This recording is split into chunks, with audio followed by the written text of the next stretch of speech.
한미일 3국 정상회담이 다음 주 초 네덜란드 헤이그에서 열립니다. 박근혜 대통령 취임 이후 한일 양국 정상이 처음으로 회담장에서 마주하게 됐습니다. 헤이그 핵안보 정상회의에서 열릴 한미일 정상회담을 두고 미국과 일본 모두 한 목소리로 환영했습니다. 일본 언론은 위안부 문제 등 첨예한 한일 갈등 사안은 논의되지 않을 것으로 전망했습니다. 오리건주와 북가주에 걸쳐 동일범의 소행으로 보이는 연쇄 총격 사건이 발생했습니다. 이로 인해 2명이 숨졌는데 숨진 용의자는 마약 총기 관련 전과자였습니다. 텍사스 휴스턴에서 약 100여 명의 서류 미비자들이 한 집에 집단 거주하다가 경찰에 적발됐습니다. 여성도 15명이 있었습니다. LA시에서 시민권을 신청해 취득이 가능한 이민자는 모두 120만 명인 것으로 나타났습니다. LA시는 이민자 단체들과 손잡고 이들의 시민권 취득을 적극 도울 방침이라고 밝혔습니다.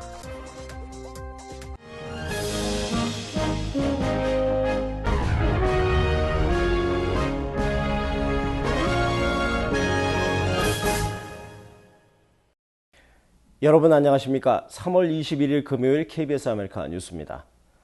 다음 주 네덜란드 헤이그에서 한미일 정상회담이 열립니다.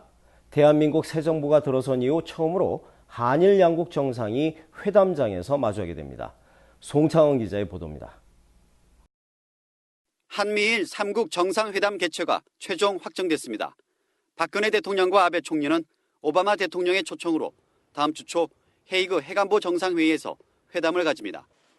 이로써 한일 두 정상은 22개월 만에 마주하게 됐습니다. 박 대통령 취임 이후 처음입니다.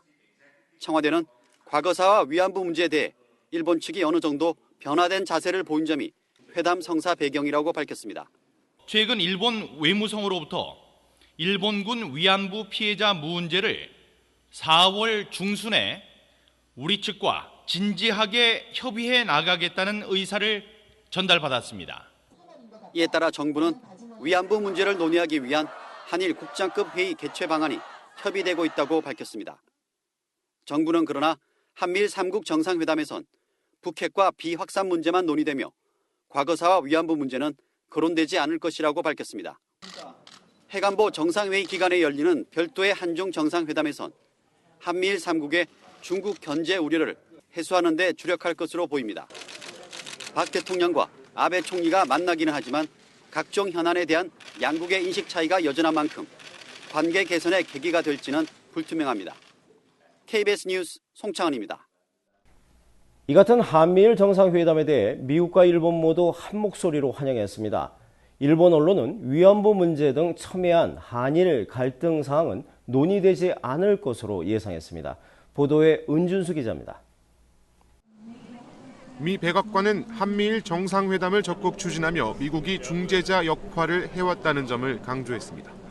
In a trilateral meeting that'll send a powerful message about America's commitment to the security of Northeast Asia. 미 국무부도 두 나라의 화해를 위해 미국이 노력해왔다며 회담 개최에 환영의 뜻을 밝혔습니다.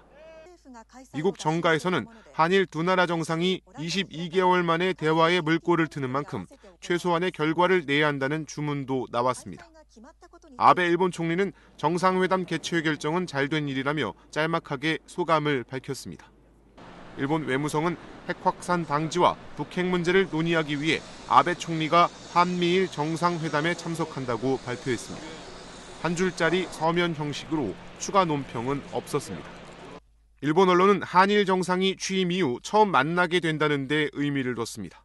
하지만 과거사 위안부 문제 등 현안은 거론되지 않을 가능성이 크고 한일 양자 정상회담 개최도 어려울 것으로 전망했습니다. 위안부の問題は首脳会談では首脳な議題とはならない見通しであるだけに両国が立場の隔たりを埋めるのは容易ではありません. 일본 언론은 또 위안부 문제를 논의하기 위한 한일 국장급 회의 개최를 협의하고 있다는 우리 정부의 발표에 대해 비판적인 여론을 의식한 것이라고 논평했습니다. KBS 뉴스 은준수입니다. 오리건주와 북가주에 걸쳐 동일범의 소행으로 보이는 연쇄 총격 사건이 발생했습니다. 이로 인해서 2명이 숨졌는데요. 숨진 용의자는 마약 총기 관련 전과자였습니다. 윤범수 기자의 보도입니다. 지난 수요일 오리건주 유진시의 한 주택이 화재로 전소됐습니다. 그리고 안에서 한 명의 시체가 발견됐습니다. 숨진 사람의 신원은 오리건 주립대 인류학 교수인 올해 79살의 조지 번디 왓슨으로 밝혀졌습니다. When inside, they located the victim, Mr. George Bunday Wasson, age 79, who was deceased and appeared to have been shot. 불에 탄 집이 발견되기 1시간 전 오리건 주립대 인근 주택에서 자동차 강도 신고가 접수됐습니다. 2명의 20대 청년은 한 남성으로부터 총기 위협을 받고 BMW 차량을 탈취당했습니다. And were forced into the trunk of their car. They were able to escape prior to leaving the parking lot and called 911.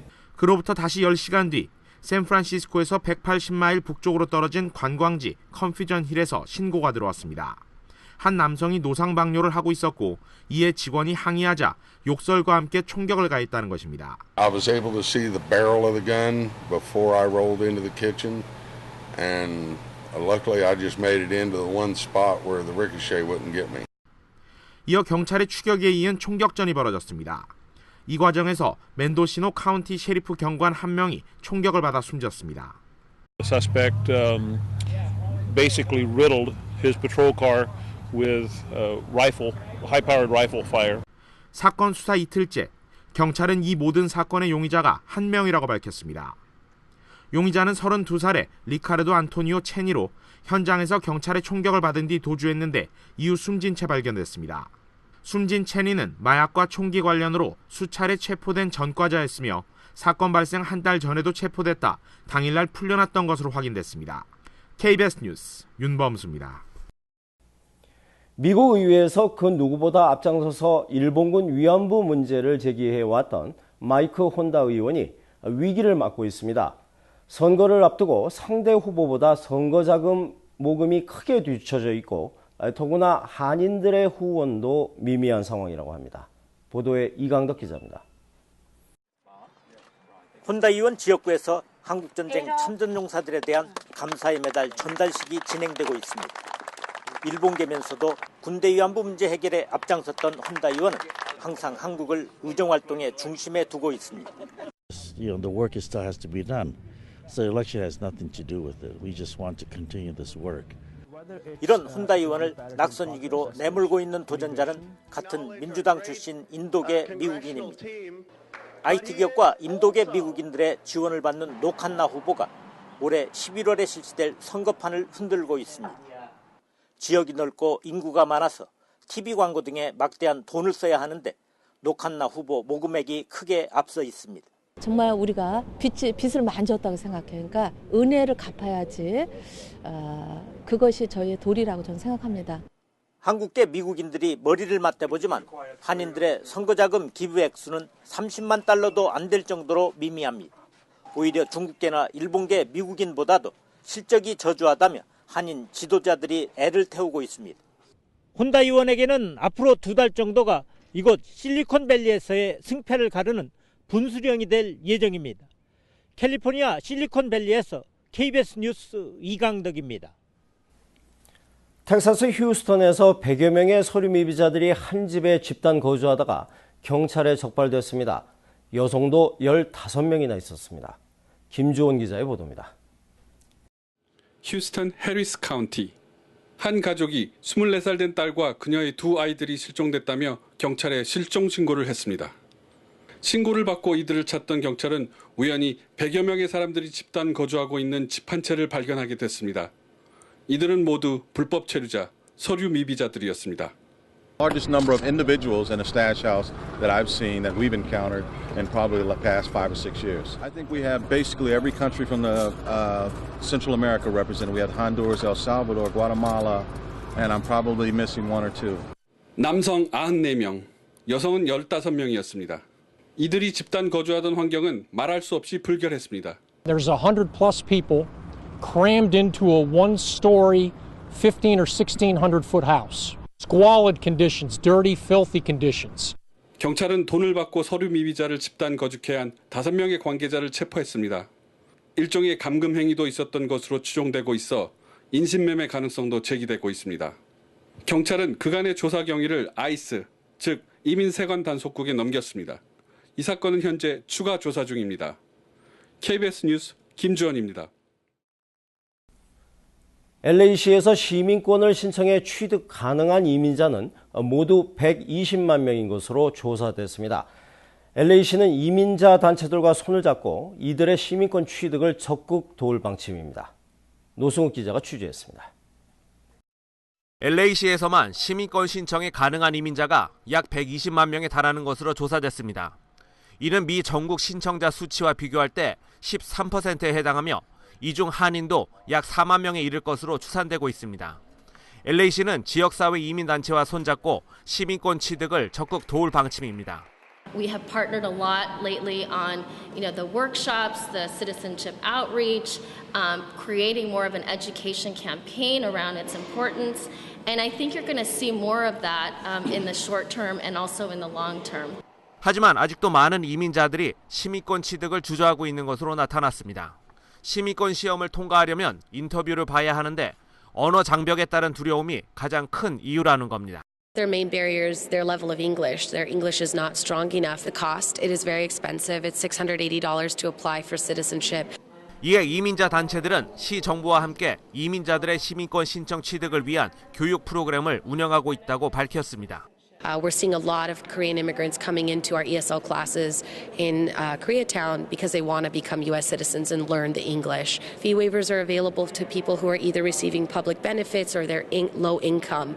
So that helps and it covers the entire fee.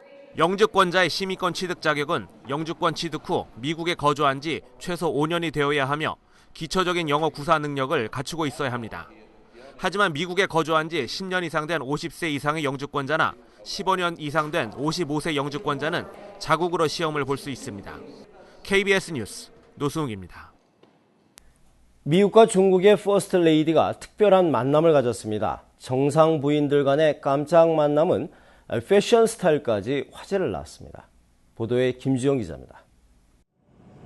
남편 없이 나선 미셸 오바마의 베이징 여행 첫 일정엔 두 딸과 어머니가 함께했습니다. 최상의 의전을 베푼 중국 정부. 시진핑 주석의 부인 펑리위안 여사가 베이징 시내 고등학교 방문부터 하루 종일 동행했습니다.